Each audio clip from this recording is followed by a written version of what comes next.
like I'm in the room with the coolest fucking martini drinking, like poker chip dropping motherfuckers in the room. Yeah. I get it. Okay, cool. Okay. Motherfucking goddamn orange peel beef. All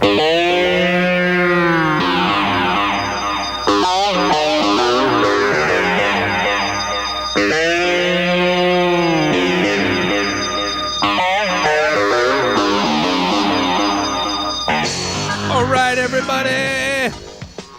It's one fucking hour time.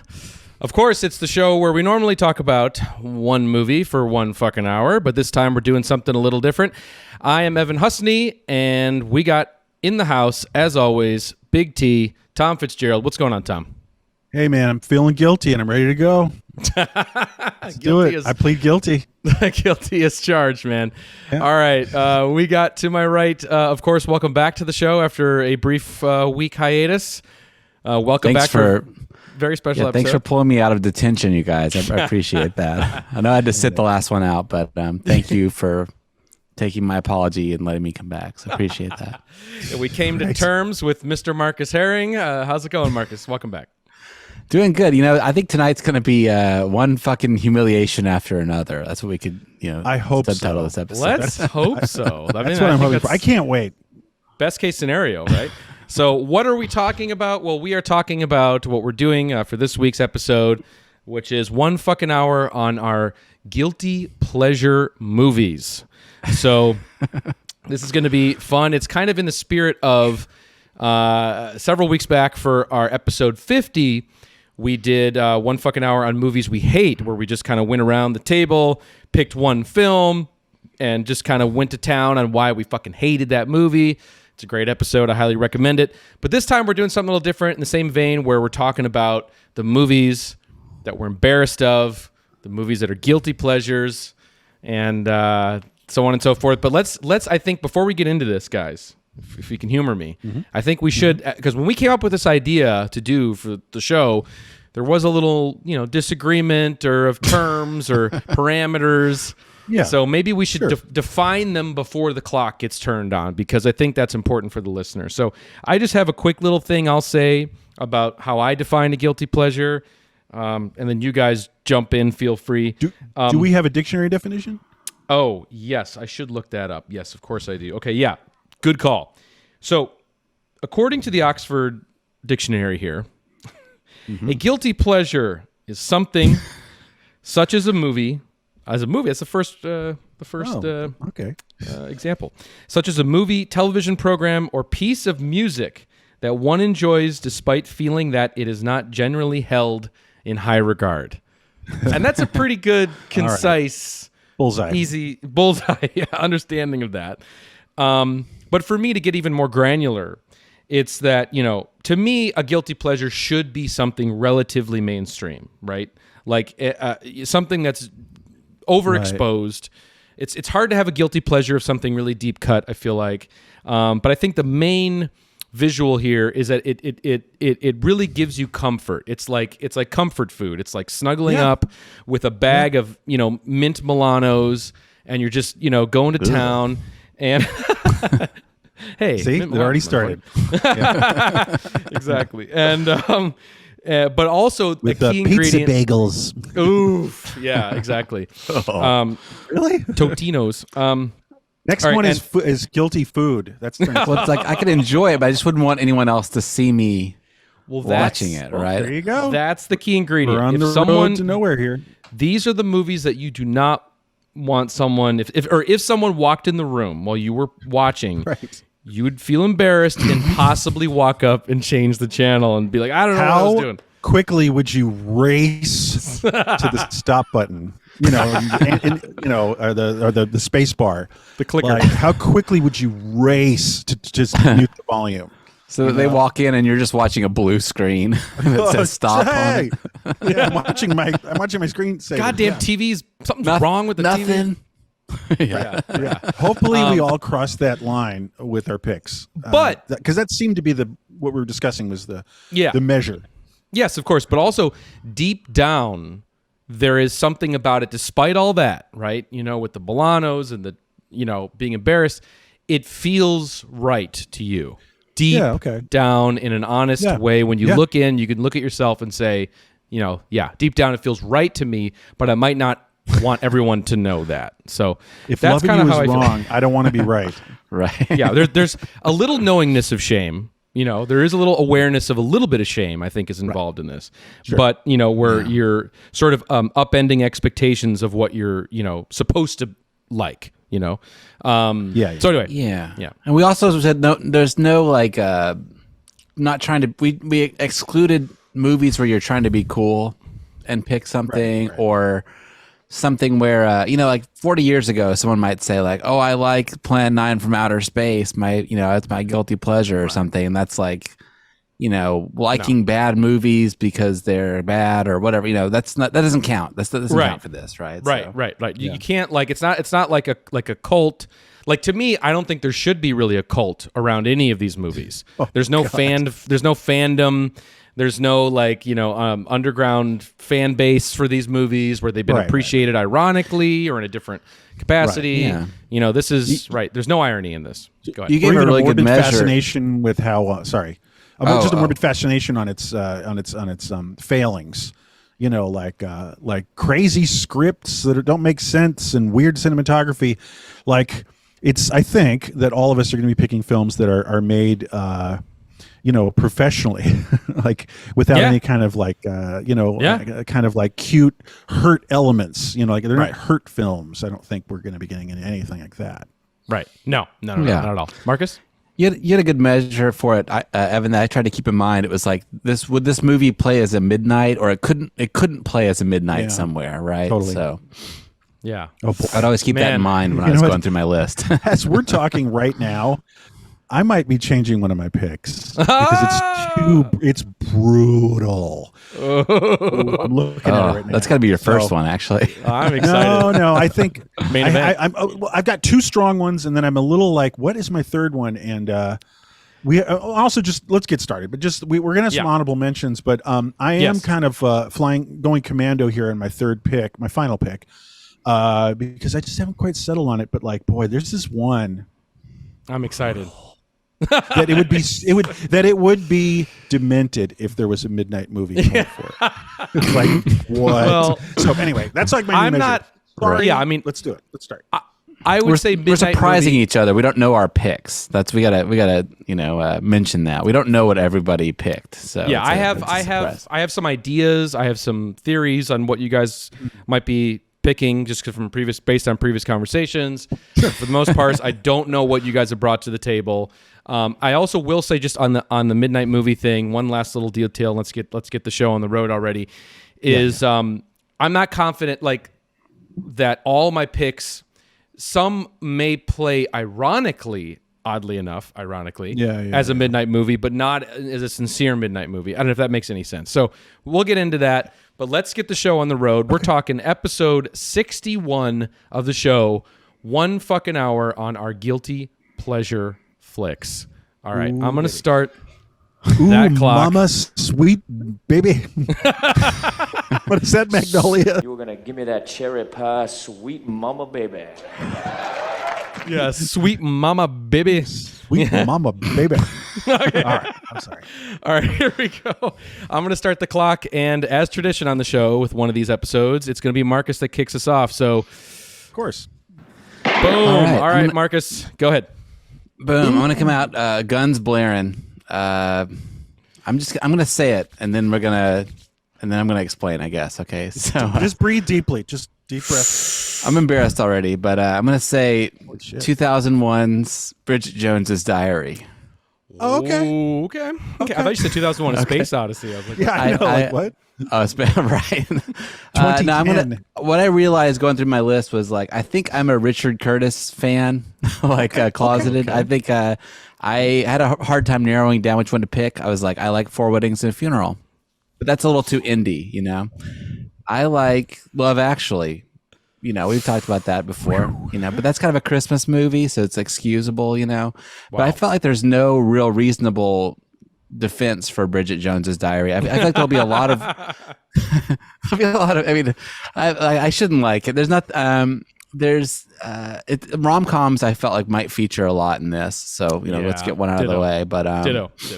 Especially because we're all dudes or whatever. But Right. Sure. Yeah. so I feel like I liked Renee Zellweger. She's pretty funny as a comedic actress. I'm a Hugh Grant stan, and hey, Colin Firth, he's very charming in it too. So you know what? I'll explain how it happened, totally by surprise. But I'm just such an addict brain. If I did something, if I got up one morning and did something, I want to do the same thing the next morning. So one day, for some reason, I got up and decided to work out. I'm really in shape type person, right? I'm not, but I decided to like lift weights or something. And for some reason, I watched Bridget Jones's Diary. This is like 7 years ago. While you're lifting weights? And I thought ever since then, if I think like, I should get up and like exercise this morning, which never happens. Yeah. It's in my brain thinking like, get up and watch Bridget Jones's Diary and do some push-ups, Oh my God. Are you sure we want to, are we going public with this one? Just internal for internal use. Wow, dude. That's hard. That's pretty hardcore, man. That's hardcore because it's not even Love Actually, Yeah, I actually have never seen it. I've actually never seen Bridget Jones's Diary. What's the quick elevator pitch? Yeah, so she's lonely. Bridget Jones, she works for a book publishing company, and she's lonely. It's an adaptation of it's an adaptation of it's sort of a spinoff of Jane Austen's Pride and Prejudice. Okay. So we got that covered. And it's a comedy. It's got all kinds of music cues like Eric Carmen, All by Myself. All that kind of like comfort food, like music cues that land throughout, just peppered throughout. And then so she's sort of she works at a publishing company, and she's in a love triangle with Hugh Grant and Colin Firth. And at first you think Colin Firth is a bastard, but you like Hugh Grant. But then it's a twist. Hugh Grant is the asshole, and Colin Firth is kind of the good guy. And you just see her embarrass herself a lot and look like a goof. So well, what is it? There's a lot of embarrassment. Like her dress goes flying up, and everyone sees her knickers on the Thames. For some reason, that's like half the movie. Yeah. Because side note, I have seen it more than once, Right. and I do enjoy more it. than once. Okay, go on. Yeah, sure. Well, cable, it's like it's on again, cool. Okay. And the sequel, which is not nearly as good. So I've seen it. Okay. there's two sequels. There's 2 sequels. So I'm with you, Marcus. Right on. It is passably entertaining. I like 2000s like Cool Britannia, that kind of like what I mean, that period of what is that like Blur, all that kind of feel, that music scene. Sure, right. Sure. like where London is cool and like let's go out and get drinks. So I like I said like the surroundings, but for me the cringe is like her cringe in the movie.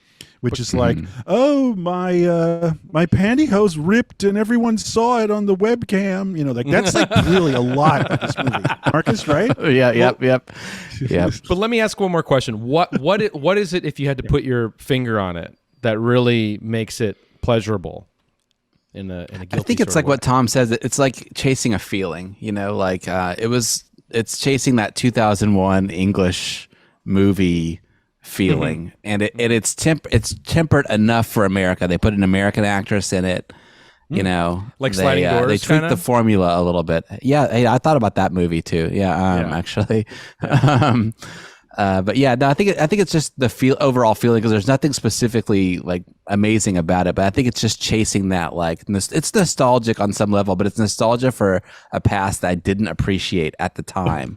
But now it's the good old days, and I want to go back there occasionally. Got it. Okay, that's exactly how I feel about it too. Yeah, Tom, because I'll watch all those films. I guess that director, like Love Actually, is twitching like that was 20 years ago feel for me as much as anything. You're right. Mm-hmm. Right. So well, that's rock a fantastic. on, man. Good stuff. Yeah, preach, brother. That's a good one. I feel like it's like a support group feeling in this episode already so far. Right. So, all right, everybody, let's meet Tom Fitzgerald. Tom. Oh God. All right. Well, so just real quick, I have an irregular shaped one, and it's a bit of a cheat in that sense, but just bear with me for a second. It is a TV series, not a feature, but it dovetails into Marcus's pick. It is the same-ish era, and it's the same-ish kind of plot-driven concept. It's Sex in the City, the television show. All right, not the movies because that's too far for even me. Like like Liza Minnelli singing Beyonce. I can't even. Like that's no. Like that's not what I want to do. But I'll do the show. Now people know me for a variety of reasons. People know that I've binge watched Sex in the City automatically. And actually, I'm going to back up what Marcus is saying. I watched Sex in the City for the 20 years ago feel. But also, every time I visit New York, for some reason, I just have to put on Sex in the City. Can I co-sign that? Yeah. So, can I just say that it's very funny that you know when you come to visit New York, sometimes you've stayed at Ramey's apartment. She sublets it from time to time. Right. Her HBO Max account is part of that deal. And we share the same account, and sometimes we open it and oh my god, 20 episodes of Sex in the City have been watched in the last season 3 just toast. Like Tom season like binge season 3 during his stay here. There were times where we'd be like shit, like we'd wake up the next day, damn, he's already on season 4. Shit, brother. I fucking love it. I love that. No shame in my game, man. So actually Marcus brought up a good point that it is kind of like pressing a little weird sweet spot nostalgia button because the thing is, for me at the time, I was like, when it first appeared as a phenomenon, both this and The Sopranos, I was like pass, for different reasons for Sopranos, because it looked like very cringe the way it first premiered. It looked like an Analyze This, like the TV show. Yeah. Sure, I was very wrong. You remember that? Yeah. Sex in the City was the same thing where it's like, that is the last thing I am ever going to look at. Sex in the City, like in 1999, when I was only like, I was still pretty young. I was like, I'm not doing this. But then my girlfriend, a little later in the 2010s, she got it from work. She worked at Tower Video or something. And we just went crazy, and it was just wallpaper. It was just on all the time. And I guess I'm trying to get to the point of what I like about it. Yes, the 20 years ago-ness, the New York City-ness of it, the fake New York City-ness of it, but also it is a soap opera. So it's like, and it's very, it's dumb, but it's not insultingly dumb. It's not King of Queens, but it's not smart. Like, you don't have to think too much or pay attention too much. And it's quippy and zippy. And there's a lot of cringe. There's a lot of camp, I guess, to it. Like, look at those shoes and like Apple teens, and it's just like. And also, I am a guy, and so like it's this like other planet of fascination. And what I mean is, it's kind of, there's some layers to this. It's like what. Like it's a show that women really responded to then, and like what are women responding to, and it's like their fantasy, it's like what's a guy fantasy thing? I can't even think right now. Like like a male fantasy wish fulfillment. Like what women want. Just kidding. No. What I'm saying is like men have that kind of thing where it's like I'm a cowboy and like look out partner and like I'm gonna rootin', shootin', tootin' on everybody, and like this is like female wish fulfillment where it's like those shoes and it's like look at him, like that man is like long, pink, and mean, and like it's just like and so I'm just staring at it like I'm from a tribe in the Amazon, and I'm just like, what is this, and I'm still like that. So that's pretty much it. I've always loved watching you talk Sex in the City with Ramey. I have a lot to say, or some of Ramey's friends, in fact. And you've kind of been like, what's the deal with Jimmy Choo's? Can we just talk about? I'll get on. What is up with those? Like Burger, did she give Burger enough of a chance? Right. Because it's not just about dating; it's about like fashion and stuff too, right? That's about everything. It's about everything. Everything. Aiden, do you do like behind this? Do you do like behind the scenes stuff and like extras and like deleted scenes and like interviews and things like that too? Not really. It's really just. It's the show. It's that wallpaper thing where you just put it on. Like I would put it on, and it's like this. It's in the middle of like an episode, and I don't care. And then I didn't even notice that it rolled over to the next episode. Like I'm like on my phone or like looking something up. It's just happening. Like bike. Have you ever listen to it while you're biking? I have the theme on my iTunes, and I have put my shit on shuffle, and it's come up. So it's like I'm listening to like like like Popol Vuh or something like that. This long, beautiful track from like a Herzog film, and then it's on shuffle, so it goes ding, ding, ding, ding, ding, ding, ding, ding. And you know what? I just let it ride. It's like a minute. Like, hell yeah, dude. Oh my God. And yeah. And any love for and just like that, or how are we feeling? Oh Christ! That's just such an ugly subject. Like that is not a pleasure, and and I'm not guilty in any way about that. It's a crime, and I could go into 2 hours on that one. How they treated, Miranda's boyfriend. It was her husband. It was just so shameful and like right. This Mr. Big. whole thing is just a travesty. Yeah. And I don't even want to get into like how they're throwing Samantha under the bus. They are by muting her and making her like away. Like the actress is fired essentially, and blackballed from the show, but they make her character like living in England or something. Living in London, by the way, Marcus. Yeah. One of the characters is kind of Bridget Jones. The only thing I know about the show is that I like Kim Cattrall a lot, and I know she plays that type. Samantha. Like Samantha, she's that sort of older, rapacious type cougar type thing. It's like a Blanche from Golden Girls. Sure. It's like a stock character, right? Where it's great. like the horny older lady. Like, listen, honey, the only way you're going to get over a man is to get under a man. Right. Let's move on. This is not an hour on Sex and the City. If I was about to say, if anybody in the comments wants to hear Tom do 2 fucking hours on and just like that, the reboot of Sex and the City. We're setting up the Patreon. Yes, that'll be what the Patreon is for. All right. Beautiful, Tom. I'm so glad we got into Sex and the City on the show. That's a huge part of your DNA. It's a big deal. It is. Yeah. Big deal. All right. So mine. All right. Here we go. Here's my first one. Oh boy, get ready. God, here we go. Okay. Okay. So the star of this film has been in the news. He's been on the news. In fact, he's been on CNN because he is the recent recipient of the Mark Twain Award. I don't know if you guys followed this at all. No. I missed that this year. Okay. But my first one is, man, I'm sorry. I'm already feeling like do it. Just do flush. it. Just do it. I'm feeling flush. Rip this Band-Aid off. The Wedding Singer is my first guilty pleasure. Sandler, bitch. Wow. I knew he was going to make an appearance somewhere. He had to. And look, and I know like a lot of like Coachella millennials would probably name check this in an instant, but I don't know, man.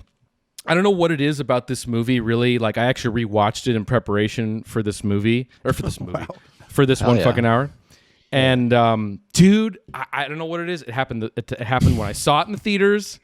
It happened when I saw it a couple nights ago. I fucking cry.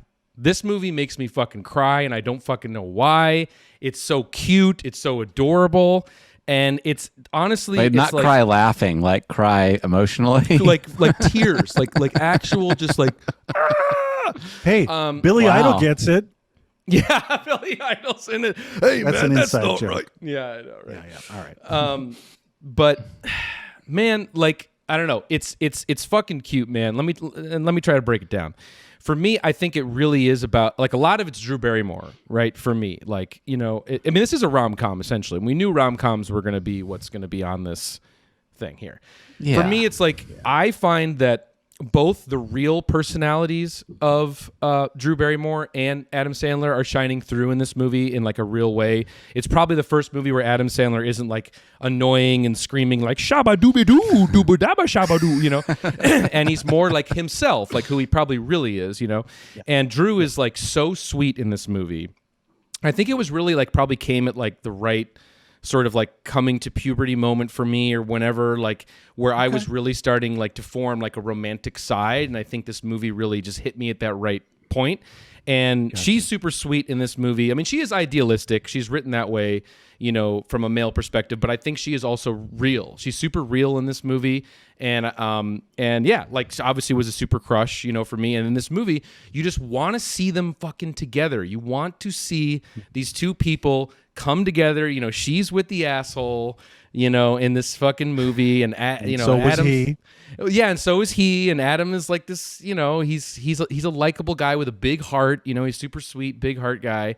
And at that final moment, man, it gets me every time. Still in 2023, I can't explain it. So, Am I embarrassed? Hell yeah, I'm embarrassed. But like if you two were to walk in on me watching that shit, I'd be changing that channel faster than anything. Oh, really? Yeah. It's so funny you should say that. I gotta say, just to follow up your confession, that I'm actually a huge fan. Are you? And I've seen the film a million times. And me and my friend, I work with Cut Chemist. We're old friends. We throw back lines all the time, like best guitar player in the world. Yeah, sounds good. Yeah. Let's go some of the best guitar player in the world. Yeah. Buscemi. Yeah, that's Steve Buscemi. No, because just to do, I'm going to co-sign on everything you're saying because I am really a huge fan. I started watching it when it was on cable.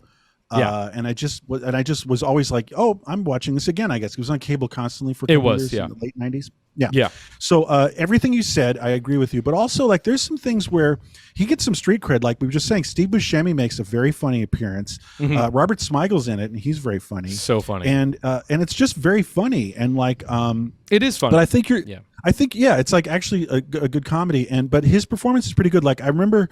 He really showed himself for the first time. I kind of got Adam Sandler when there's this one line in the film when one of the girls asks him after the breakup. They don't get married. His fiance leaves him. She just goes, "How you doing?" And he goes like, "I don't know. I'm better, I guess." And like the way he said it was so offhand, and it was so subtle and downplayed that I thought it was. I don't know. It's very nice. It felt very authentic and very true to life. It is surprisingly authentic. Dude, that scene when they kiss each other for the first time when she's practicing on him, dude, some cute shit. That's all I'm going to say. It's some cute shit. So I don't know. I still really like the movie. Maybe I'm not as embarrassed now. I've never seen it. I've never seen it, actually.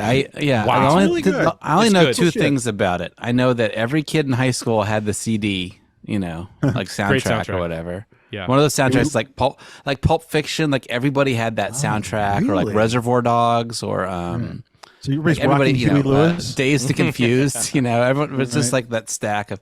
The only thing I know is that there's an old lady in it who's like to the hip, hop to the hip, dude, to the totally. hip, to the hip, to the hop. Yeah, like. Oh, you know what?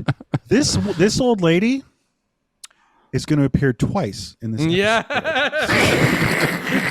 Yeah. So that's telling you something. Oh, no, that's the spoiler. That's a hint to all you train spotters out there. Wow. But I'm saying, she's great. She is the meatball. No, okay, here's some of the charms about this film. Yeah, that's a good scene. And is like she makes meatballs as payment for Sandler's character to like teach her guitar or teach her piano lessons. Yeah. Yeah, right. Or and singing lessons. Yeah. Oh, he's okay. So she makes him meatballs, and she just puts two big meatballs in the palms of his hand.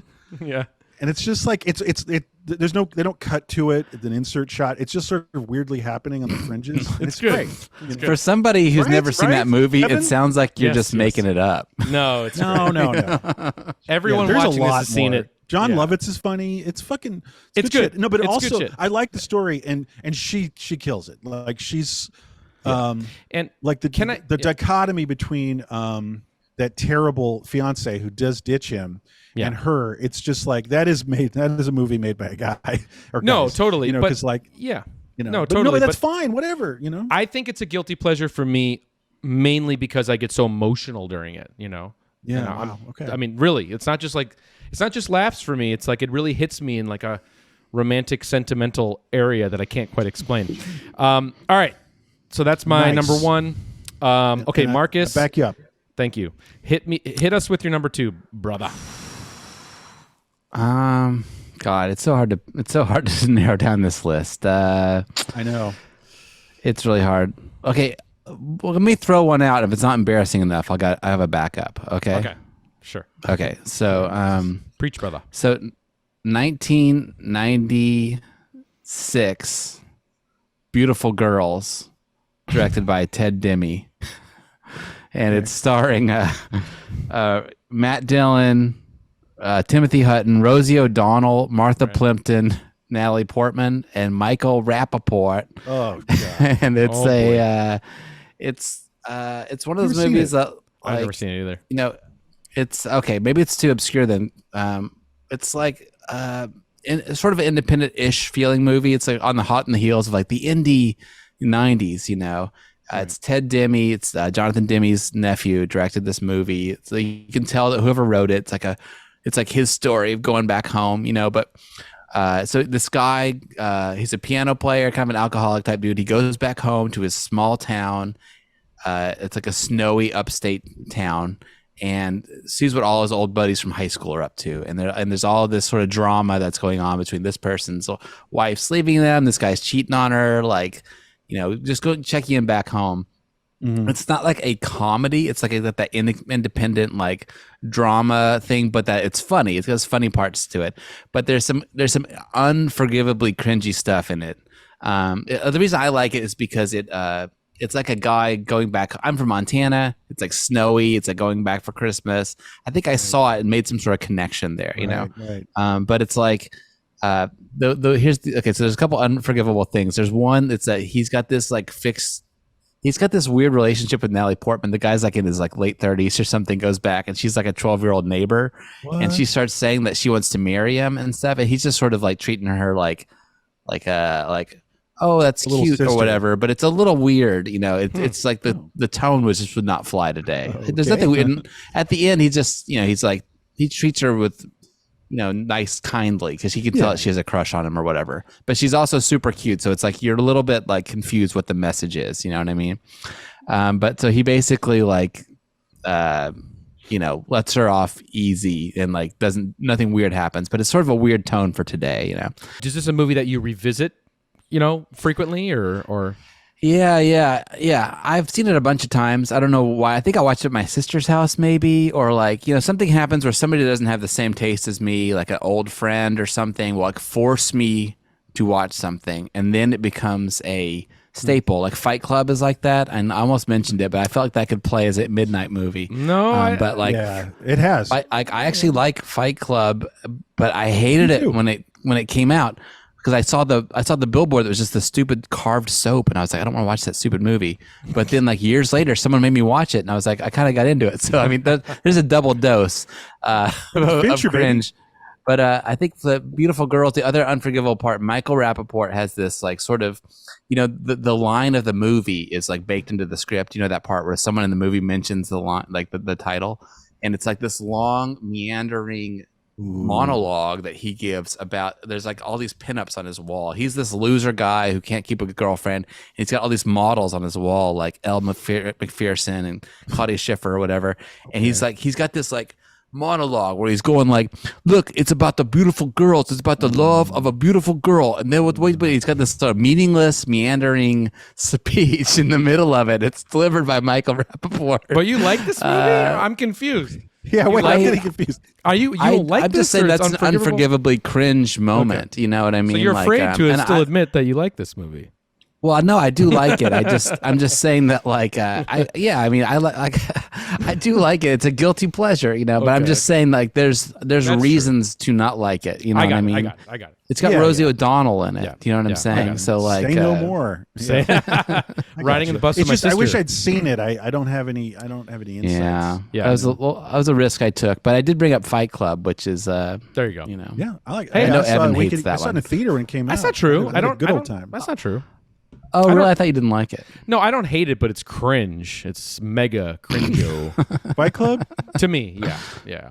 No, it's cringe. It was cringe then. Yeah. Any movie that has the character talking to the camera at one point, and then the film starts burning. Yeah. Like, calm down. The Dust Brothers, and stuff. I rewatched that in anticipation.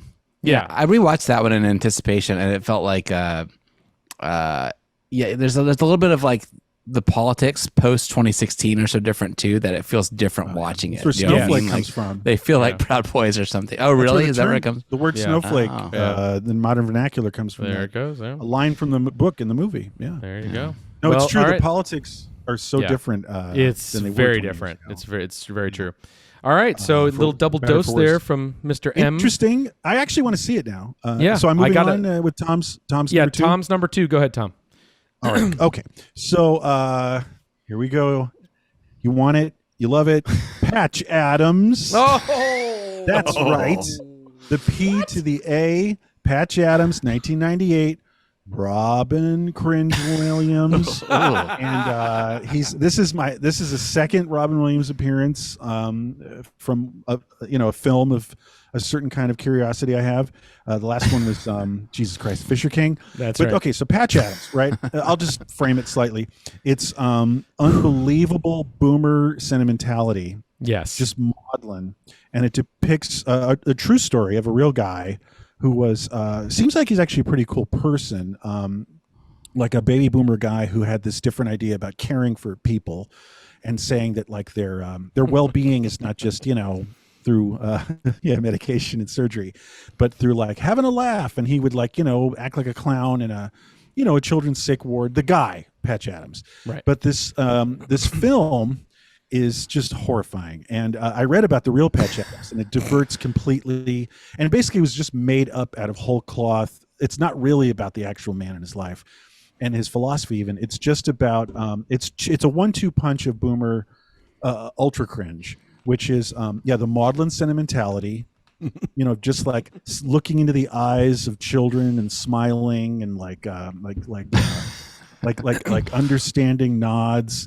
And but then also hard sanctimonious soapbox bullshit. Right. Like if you tell me right now that you don't want these kids to live, then you tell me to leave. Right. It's just like and he's wearing a clown nose the whole time. I'm having trouble articulating. Well, but it's there's something you like about it too, though. Yeah, absolutely. I've watched it. Well, it's a guilty pleasure. I have watched it countless times. Wow. I'll explain exactly what I like about it. I've seen it countless times. I might watch it tonight again. Wow. Because I think there's a theme going on here. It has. I think, Evan, when you started the episode, you really nailed it, because I didn't even think that we were going to articulate things this way, but it is a Warren Blanky movie for me because it's so narcotically baby boomer sentimentality, because everything by 1998 has shaved down and becomes sort of submental, and there's no like irregular shapes or like sharp edges to it. Like it makes Forrest Gump seem like really daring and like Godard or something like that. You know what I mean? Right. You know what I'm saying? Right. But like in just 4 short years, they've collapsed the boomer sentimentality of like warm sunset light coming into a room, and you hear like the like Eric Clapton guitar like rising, like it's that kind of thing. So it's the ultimate. It's like a condensed diamond of baby boomer cringe, and it's the perfect first to last frame example of all the boomer cringe, like I was saying before, sanctimonious, and I know I'm repeating myself, but the maudlin sentimentality, because the movie's not funny ever. Like he's supposed to be a funny person, but also just one side note is, and I'm punching bagging Robin Williams again, but it's that kind of thing that is almost unwatchable. It's car accident beheading unwatchable. It's the circumstance is unbearable. Having to watch extras and actors around the lead character who's ad-libbing and mugging, and they have to all fake laugh. And one of them is like, who's the guy, the overweight guy in Boogie Nights? He's really great. Hoffman, Seymour Hoffman. Philip Seymour Hoffman. Mm-hmm. Philip Seymour Hoffman is one of the side people who has to go like, oh man, that Patch Adams. Oh, look at the red nose he's wearing now, and he's got big clown feet. Oh God! And like everyone has to laugh, and it's fake, and it's you feel like you're going crazy. That's what it was like in real life, probably being around him. Exactly. That's what I mean. Like on the set, everyone has to go, well, listen, you're supposed to laugh at Robin Williams being funny and the character Patch Adams being funny. So I'm just going to keep doing this the whole time. Oh, God. Yeah, and then he's like so desperate for your laugh and your attention that he's just the character and the man. Yeah. Yes. Right. In real life, he's like, okay. Well, so just really quickly, right. Well, just the last little things. The old lady rapper, she's in the movie, and he's fulfilling her wish because he believes that, like, okay, whatever, she's dying from cancer, but she needs to have some fun. So he puts her, he holds her and cradles her and drops her into an enormous, like, above ground pool filled with chicken soup. I remember that actress, and she's going, "Thank you so much. This is so much fun. We're in chicken soup," and I'm like, "What the fuck is going on?" Okay, all right, that's it. Peace out. I got meatball lady. Yeah, the meatball lady. I got rapper. couple of things on that I want to respond to real quick. Yeah, hit me. Have you guys seen it? What I have, of course, I think I probably saw it in the theater. Couple things. If there was a 1 fucking hour bingo card, definitely Tom mentioning the boomer generation would definitely be on that bingo card. It's a bit of a thing. Yeah. Second is, oh my God, a midnight screening of Patch Adams. And Exactly. yeah, Exactly. and Oh boy. the third thing is that I think one quality of the movie too that's just very offensive and insane is just how condescending the movie is as well too. Sure. To those who are terminally ill. I mean, famously, maybe a potential moment for this episode is the Gene Siskel review of Patch Adams on the Siskel and Ebert show. Ebert, friend of the show. When this movie was coming out, this was literally months before Siskel passed away from cancer. And so he is very sickly on the program. He's not doing so well. He's got bags under his eyes. It's very sad to watch. It's hard to watch. And normally he's the guy that you would think would be pretty chipper about, something like this, nice and safe and boomery, but after all the chemo he's been through, probably after all of the treatment he's been through, he's not having it for 1 second. And he cuts a promo on this movie, to use a wrestling term. He's basically just like, this condescending piece of shit, get this fucking thing out of here. I mean, he goes to town on it, and it's a pretty wild clip because I've never seen Siskel like that before. So he did not stand for Patch Adams for 1 fucking second. There you go. Yeah. Because he was on the front lines of being hospitalized and in real bad shape. Yes. There's Last that. thing you want is fucking Robin Williams the clown. And of course, can I just say that they mostly use like sick children. So Yes. it's very Jerry Lewis, like the emotional manipulation. Like there are some adults who are in trouble and the old lady's in trouble, but it's 99% him like wearing clown shoes at midnight, making like really little like 7-year-olds who are having like chemo hair and stuff. And I think some of the kids in the film they might are patient. Yeah, they might. It's it's pretty. The whole it's pretty film sick. feels really gross. I'm still a little confused on if this is something. That you are snuggling with a, sleeping blanket. Absolutely. And well, no, I hope I said it. Just my one sentence encapsulation. It's like fentanyl level narcotic. Okay, like I got it. It's a warm place that's submental. Okay. Where like when I hear the strains of like "Let It Rain," like this Eric Clapton song, and they're having like fun. Like decorating somebody's like dorm room. Okay. Oh, there's so much. He's like 50 years old, Robin Williams, but he's playing this character like at 19, fresh going into medical school, and it's like, boy, this isn't working at all. It's like cognitive dissonance, and his girlfriend is murdered, which didn't really happen. Patch Adams, but how do they represent his girlfriend after his girlfriend being murdered? Patch walks to the edge of a cliff.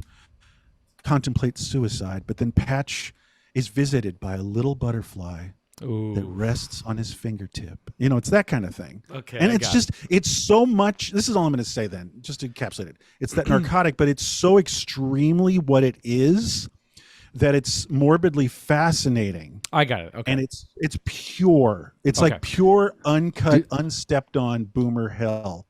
Okay. Let me ask you this: Do other Robin Williams movies like hit that button for you? Like, would Bicentennial Man do it for you? Or no, too it's long, just boring. Like Patch Adams is extreme. It's fucking white knuckling. Like I'm gonna have to watch that. Cringe. I'm gonna have to watch that again. It's been it's like yeah, a while because it has no purpose. Like I think they even think like, oh, this film might get an Academy Award. It's just like it's total product. Got it. Like it's pure manipulation. It doesn't have any other higher goal. That's all. Oh my God. All right. Yeah. I'm going to be quick with this one because with my number 2, I don't really have a ton to say about it. It's not something even worth going into very deep. But I knew that, our picks were going to be, we're going to have a lot of sentimentality and we're going to have a lot of rom-com and, they were going to have that, pulling the heartstrings sort of things. So I wanted to go on the other end of the coin to find, is there a guilty pleasure that I like that's an action movie, a thriller, but still one that I'd be like not so comfortable, with, if you guys had walked in the room. So I think these types of films that we're talking about tonight, these guilty pleasure films, they are movies. To me, the perfect place to watch these movies is in hotel rooms. Okay, and for many reasons. And I travel a lot. Hey, I'm in a hotel room right now, so it's perfect for this one. So, I travel a lot for work, so I'm in, planes and, and hotels, and it's really a safe space, to watch these movies. You're alone, you're on the road, you're away from the prying eye, you can just curl up and get it, tuck in with something. No one's going to walk in on you. No one's going to walk in on you. So I have seen this movie a lot on television, in hotels and on planes, and it's something I gravitate towards a lot, and it is of the action thriller ilk, and I'll just come out and say it. Here we go. Ocean's 11. Okay. Oh man! Wow. Good Clooney, one. Soderbergh. Yes. I mean, good movie to be embarrassed about. Yeah. I don't know, man. I'm not co-signing that one. Okay. Because it was a challenge. Look, I'm just going to keep it short. This is a movie for me. Like, there is some nostalgia. You guys were talking about the early 2000s, and it's like there is some nostalgic side to me in terms of this is everybody who's at the top of Hollywood in 2000, whatever this movie was, 99, 2000. Mm-hmm. This is everybody at that time. This is Brad Pitt. This is George Clooney. It's Julia Roberts. It's everybody. Queen Latifah. Yeah. Was she in it? Oh, yeah. Probably. I don't know. Maybe. I can't even. That's like a Mandela effect thing. So anyway, but anyway, it's everybody at the top of their game, and obviously it's cringy. It's got this 2000s doing the 70s. The hip stylization thing is super cringe. With the glasses Elliot Gould's got, and the lapels everybody's wearing and stuff. God. It's post Tarantino cool. Kind of, but it's not like right? It's not like Guy Ritchie cringe or like Smoking Aces, that's at true, least it has Soderbergh sheen, and I just find that I get lost in the process of these guys trying to I like heist movies. I like classic heist movies. And I think this movie does do a good popcorn version of just putting together a heist plot. It's showing you the inner workings of what they're doing, but it doesn't spoil everything. So when they do pull off the heist, you don't know how the fuck they did it, and you have to backtrack. And Casey Affleck, it's got a lot of people at their most handsome. It's got everybody at their most handsome and on top of their game, at the top of Hollywood. And here we go. And I don't know. And I can kind of lose myself and be like macho, dickhead, and watch this movie and really get into it every single time. I don't know. It always kind of gets me. It's the male fulfillment thing, like I was saying about 60. I was trying to think of something. That's what it is. That's what it is. And it is like I'm in the room with the coolest fucking martini drinking, poker chip dropping motherfuckers in the room. Yeah. I get it. Okay, cool. Okay. Okay. Actually, good pick. That's it. What always weirded me out about that, I haven't seen it again, but what weirded me out about it was that they did a remake of an old movie and then started doing sequels of it. That just always Ocean's felt 12, wrong to me. No, Ocean's no. 13. Not just that. The sequels titles. Yeah. It just feels like it's just screaming stupidity. Yeah, it is. Ocean's 11 2? No, Ocean's 12. Yeah. And the sequels are bad. Number to the existing film's number. The sequels are very bad, and they're not as. I've seen 12 more than 11. Really? That's crazy. Yeah. You know what? Sorry.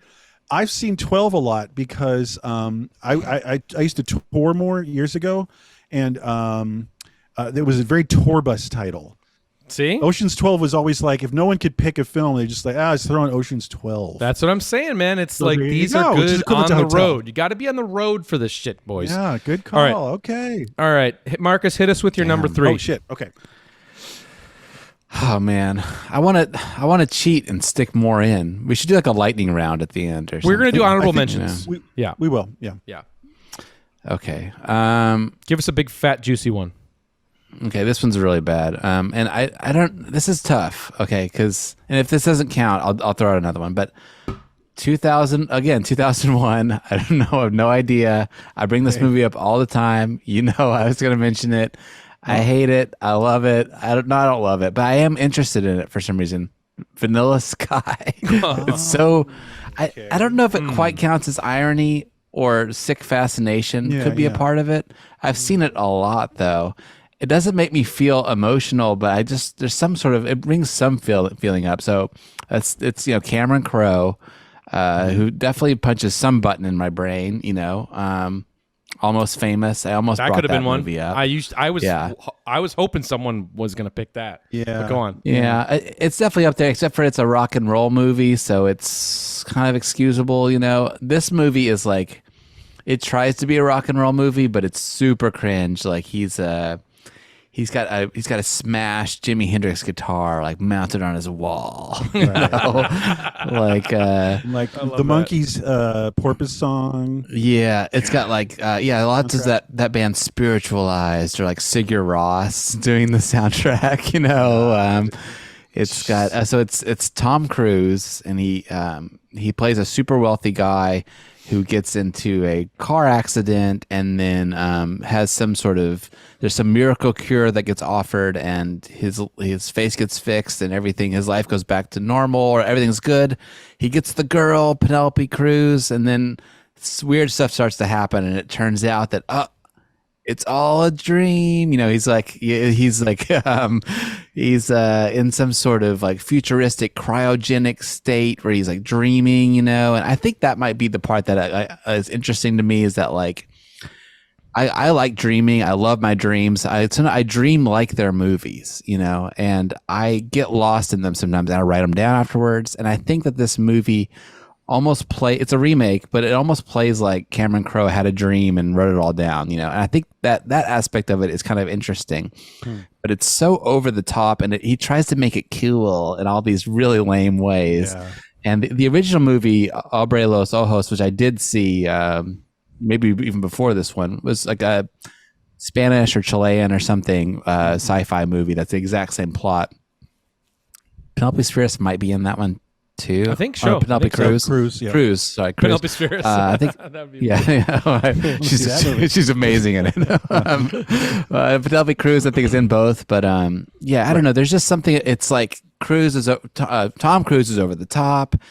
Jason Lee, Evan's favorite actors in it. And he is the same character from Mallrats, pretty much. Yes, pretty much. Yes.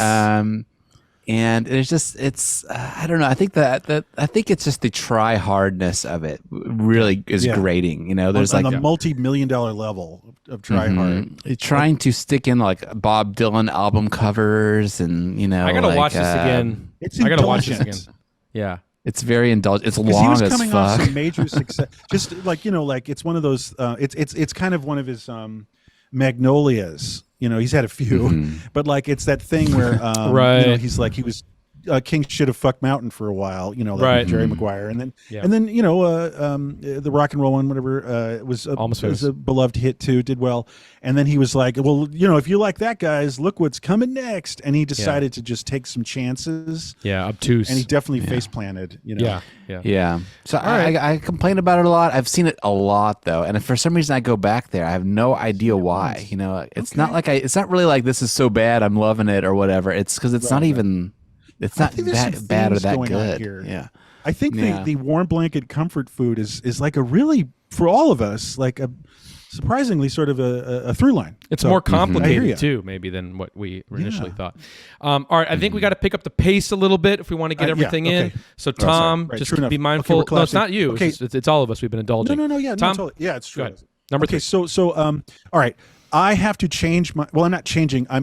I was floating with a few titles audibly, and I wasn't on my third one, and I didn't land on anything. So I'm improvising right now, and it's based on what I've been saying and what you guys have been saying. And I don't want to repeat myself with another boomer oriented thing. So that's why I'm kind of like going and tossing out a few.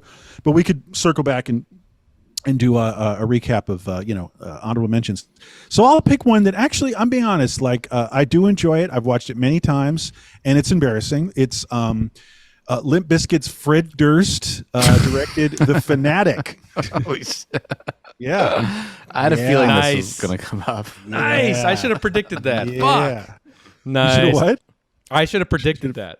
Should have predicted that. It's The Fanatic. Okay, so let me explain. So it's 2019. It's the wild, heady days of 2019. And for some reason, I'm listening to Limp Bizkit all summer. like a lot. Like What? And that's, by the way, that's a no shame in my game, guilty pleasure in music. I like Limp Bizkit.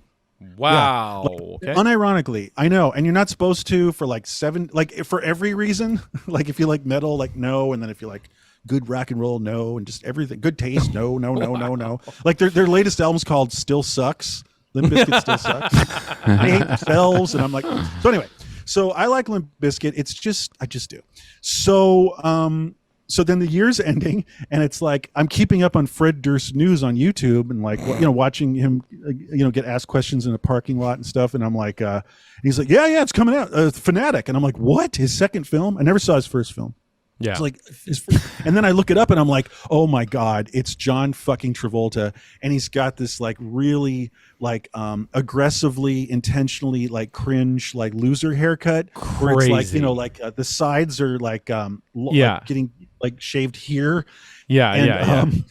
I'm sorry, I'm gonna ramble here, but I don't like the third act so much because it's when he's kidnapping the movie star that he's obsessed with. That's okay. That's like sort of it goes a little far. Yeah. But it also it's very predictable. But what I'm saying is the world building of the Fanatic really gets me because, and also number one, I had just gotten this new job, and the office was on Hollywood Boulevard, and it was literally across the street from where a lot of the film happens. So I'm just getting hired.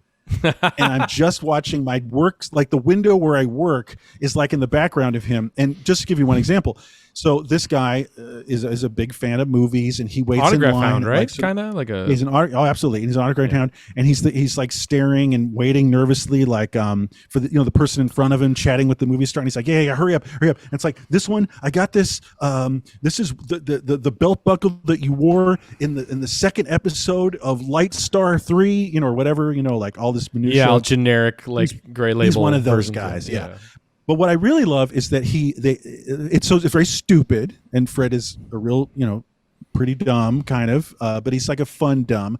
And for some reason, he gives this guy a job as a street performer, like Superman dressed up on Hollywood Boulevard for publicity photos. He makes him like he makes the character like he decides, I'm going to be a British cop, a Bobby, and walk around with this absolutely abysmal, hello, John, Paul, and Ringo, I'm a copper. Crazy. You're under arrest. And it's like, of course, he's not popular because, like kids are taking pictures of Spider-Man. And it's just like, it's the stupidity is on such incredible levels. And, but also just, I'm going to say that I do love it because it's Hollywood.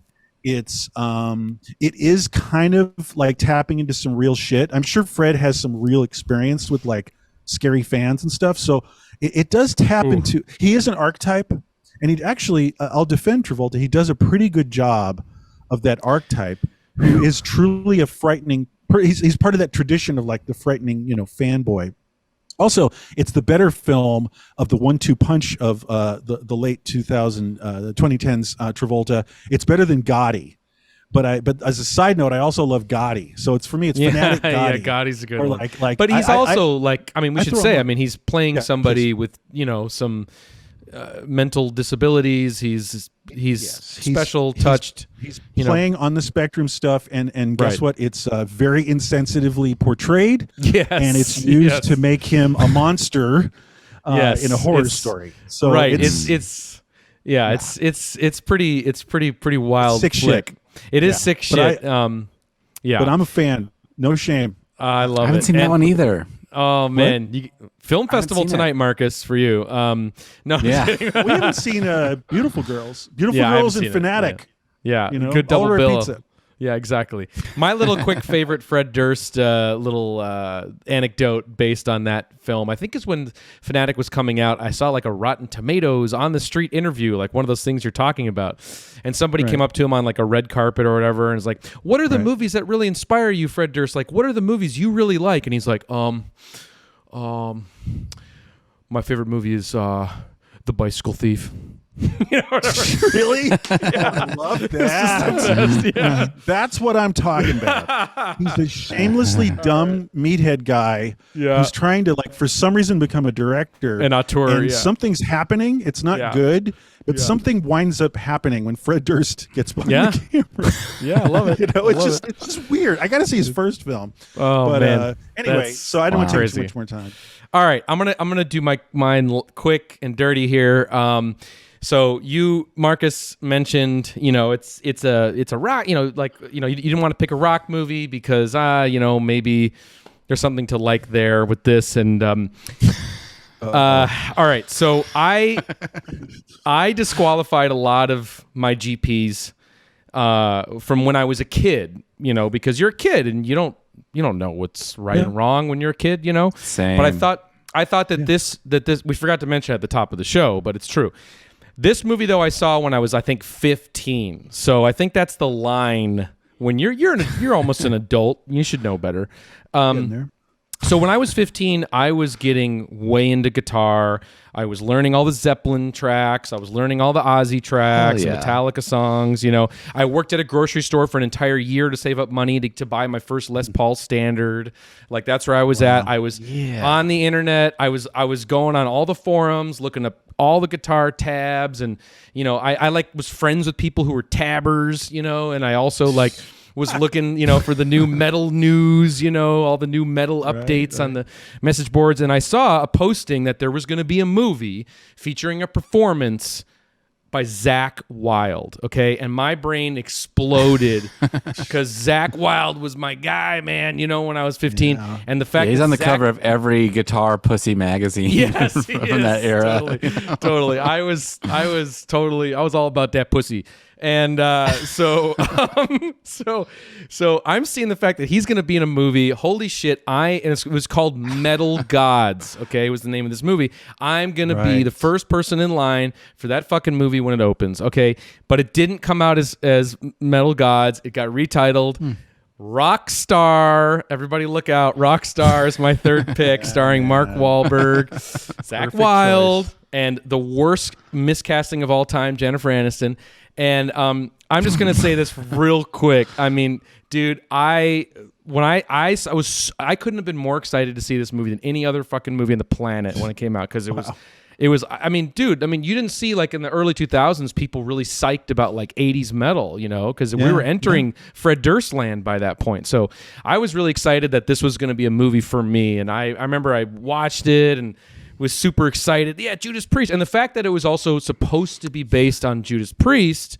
Rob Halford came out of the closet at one point, left the band, and then they got the guy who was the tribute singer, or a guy who was in a tribute band for Judas Priest, became the singer of Judas Priest, and that was what the story was to be about. And Judas Priest actually signed on for a brief period of time, but left the project due to creative differences, yada, yada. But, man, this movie is so fucking weird, and you guys should go back and watch it in 2023, because I did in preparation for this show, and it's one of the most, like, wrong fucking insane fucking movies, man. Insanely wrong. It's insanely wrong. The sexuality is insane Steel in this Panther? movie. Steel Dragon or whatever the fuck it's called. I think it's Steel Dragon. Yeah. And dude, there's like this orgy scene where, like, everybody wakes up from, like, one crazy orgy they had the night before, and it's just, like, not cool at all. And I think they're trying to lots do of like bad this wigs. Oh, terrible wigs. They're trying to do, like, this cash in on Boogie Nights, I think, with Mark Wahlberg, but they're just getting it. Can I just if I can just insert, I was excited in my own way about Rockstar, because we were obsessed with Boogie Nights. For some reason, everybody I knew at that time, and I would meet people at parties and be like, "Oh, Boogie Nights," and, like, we're all like, anything that could be a little like Boogie Nights, including Magnolia. And we were all disappointed, and then this one was another one where it's like, hey, it's Dirk Diggler's next movie, basically, and it was like, oh, never mind. It's cosmically bad, and it is. Screenwriters have no concept of the world that they are trying to document here. The filmmakers don't, so it's getting everything wrong, which is so funny. But I mean, there's a part of me that does love watching the shit out of this movie, because it is wrong. But still, like, I can kind of get into the music. I'm like, there's Zakk Wylde, and there's the fucking this and the that, and I know, like, this is the Judas Priest song. This is supposed to be, and so I can kind of get into it a little bit. Right. Like I was the target demo for this movie, and I should say that this is a very small demo because this movie is a colossal fucking bomb. It lost millions and millions of dollars. Of course, it was the wrong time for this. So anyway, Rockstar Motherfuckers is my number 3. Nice. That's a really good one. Yeah. So I still love it. That's yeah. I get it. Yeah, totally. And I enjoy it too, like on its own, like non-metal guy. Like it is a fun cringe watch. Yeah, it's crazy. It's alien. It's a movie made by a studio. It has that feel. Right. Like, it's corporate. There's no like voice. Right. Yes. It 100%. It's such a weird watch to watch it now. There's nothing like it will ever be made again. All right. Nice. Well, maybe that's not true. I don't know. All right. Let's rapid fire some of these. I just want to, I'll just kick it off because I'm ready to go. I just got, you guys know me. I talk about my love of Mallrats on the show all the time, but I do love Chasing Amy. I don't even know if that's a guilty pleasure, but I do. It's a fucking time capsule of the 90s. And I just wanted to say maybe I could throw it to you, Tom, real quick. Festival Fever. Do you want to hit that real quick? Because I think that's a key component. Yeah. At different points, Evan and I have gone to a lot of contemporary film festivals, and there's this term that you'd start hearing, and you'd start understanding natively like what the definition of this is, which is festival fever, and simply stated, it's just like if you go to like the premiere of like, I don't know, Whiplash, for instance, and there's thunderous standing ovation applause. After the movie plays and Robert Redford introduces it, like you're standing too, and you're like, oh, fucking Whiplash, hell yeah! Like you get swept up in everything. Right. So I got swept up in La La Land fever, and that's a whole complicated story. It involves 2 festival viewings on my part of La La Land, and liking it. Getting embarrassed, getting some shit, getting some like, are you into like Trump? And I'm like, what are you talking about? And now I've calmed all down. And I don't like it that much. I like a few little elements of the film, but you were in it. Yeah, it's very contingent, and it's festival fever, like I'm saying. So yeah. I'm gonna hit my festival fever real quick, and then Marcus, take us home. Mine is, I'll be very brief. I was at the Sundance Film Festival, and a big part of festival fever too is when you've seen like 10 terrible movies in a row. Yes, like I did, and I saw like the worst shit of all time. I'm walking out of like movies you're left and right. suffocating, and this film is oxygen. Exactly. And so I sat down and I watched this movie. You might have been there. I can't even remember if you were there or not for this one. And I was dying. I needed the air really bad. And the sentimental movie came on the screen, and I fucking watched it, and I was bawling my eyes out like fucking Wedding Singer. Get ready, guys. It's cringe. The Spectacular Now. Okay. Oh, wow. Yeah. And I got a lot to say. Man. I got a lot to say about that because I don't think it holds up at all to me, and it's like I watched it a couple years ago. Written female character of all time, but I was swept into the authenticity of it and the festival fever oxygen of it at the time. So that's one I'm going to admit publicly. Okay, Marcus, take us home. Damn. Well, do we have enough? Do you guys have enough where we could each do a round robin where we just rattle off titles like 1, 2, 3? I said mine. You have a minute. You did yours already. I got so many. So. Go, please go. Take us home. Bridesmaids. Holy shit. Oh, wow. Okay. That's really funny. Let's do titles. Go. Okay. Something About Mary. Sure. Young Guns, 1988. Ooh, wow. Nice one. Okay. Nice. Kicking and Screaming, the Noah Baumbach movie from 1995. Oh, I like that, though. Okay. I don't know. It's pretty flawed, but yeah. Okay. Amelie. Oh! Yeah. Dude, you should have led with that. If you like that, you should have led with that. Holy shit! Wow. I did all 9 seasons of Dexter. Wow. Yeah, you're a Dexter It's head. 96 episodes. No, I hate it, but I watched it all. Okay. That's it's something. just one of those things that happens. Addicted type thing. I got 1 seconds. I got 1. You guys are gonna hate me. You're gonna hate me. I'll save it for episode 2. American History X. Ooh. Oh. All right. To be continued. All right, was everybody. Really fun. And obviously we are going to follow this thing up with the squeak wall. Yes, we have This is too fun. This is too fun. Yes, I left a lot on exactly. the table. Yes, me too. Even though I shouted out like 6 at the end, I still got. We can revisit. Well, you're Well gonna stocked. lead. You're gonna lead with Amelie on episode 2. I'm gonna tell you that. Yeah, right? I'm you gonna are. force you. And I got a big one. I didn't even just one hiding in plain sight, Marcus. Well, keep no it. hint, but it's one that we've actually talked I'm about. an idiot. We've already covered it on the show, but anyway. Well, so in a new context, we'll have a new context. For it. okay. So, like, All yeah, right. we have films, right? Movies. All right, we gotta get back to movies because we gotta talk about next week. We got a very interesting next episode. Some breaking guys. news. Yeah. Yeah, this is a real big topic, so we should talk about what we're doing next week. Yeah. So we can get out of here and then get to bed. But I mean, Tom, I feel like this kind of was something that hit your radar first. So I feel like we should tell the good people what we're doing for episode 62. Well, take it away. Well, we love these like these lost films, the fables of films that maybe no one will ever see, and there's like a single frame of the film, and it's like gone forever, and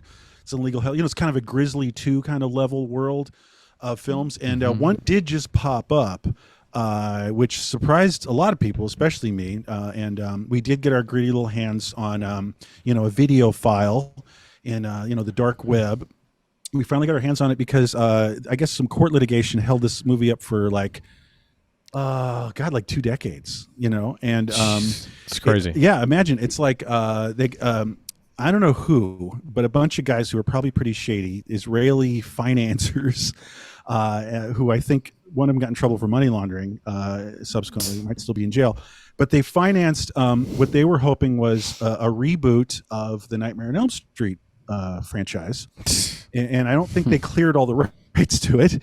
And but they did one great thing, which was the casting, and they figured out that who would be perfect for Freddy Krueger, but Michael Berryman. That's so crazy. Isn't that nuts? Yeah. Oh, we didn't hip you to And this, it's kind of Marcus? like No, you guys didn't.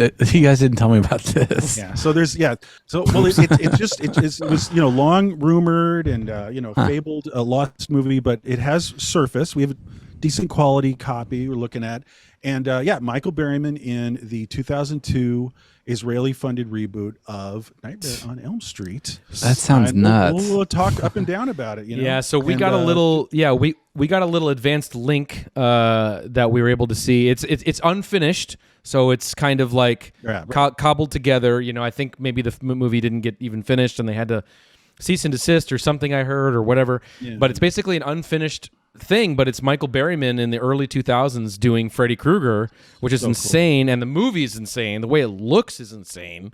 And the choices they made are job so weird, very weird. But we're gonna get into it.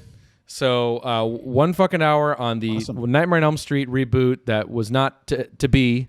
That'll be episode 62. Yeah, 62. A lost film has been found. Yeah, very excited. So let's tune in for that next week. But this was really fun this week, guys. I learned a lot about each other and ourselves. It was. I think we're closer. Really?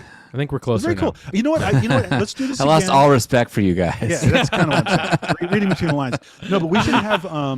We should have this next one. Should have some guest energy because, like, definitely. I'd love to hear what other people have to say. You know what I mean? Definitely. Like, I think we should ride the guilty pleasures train. All the way to the station because. It's just a cool way to like talk movies with people. I think I enjoyed it. Yeah, awesome. Yeah, and absolutely. I'm sure we'll have some of our regular guests on. I'm sure they have tons of great guilty pleasures. Like, what's Lars's guilty pleasures? Like, I want to figure out what that is. Exactly. So maybe we'll do that. Yeah. All right. Well, that's it for the show. That was 1 fucking hour on our guilty pleasures. Of course, that was a lot of fun. GPs, baby. And what was I going to say? Oh yeah, we're closing in on 1,000 subscribers on YouTube.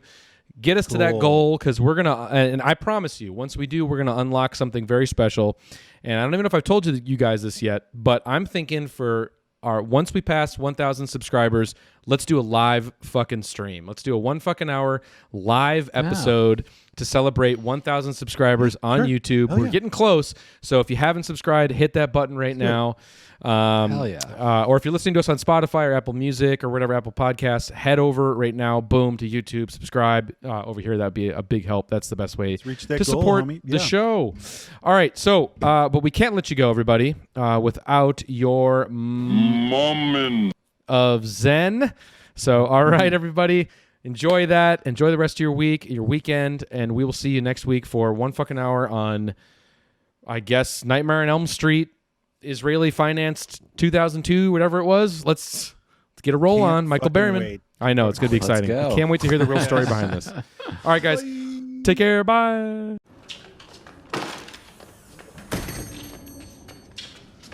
Hey, Aaron. Chocolate mousse. I can't talk too long. I gotta poo. Motherfucking goddamn orange peel beef.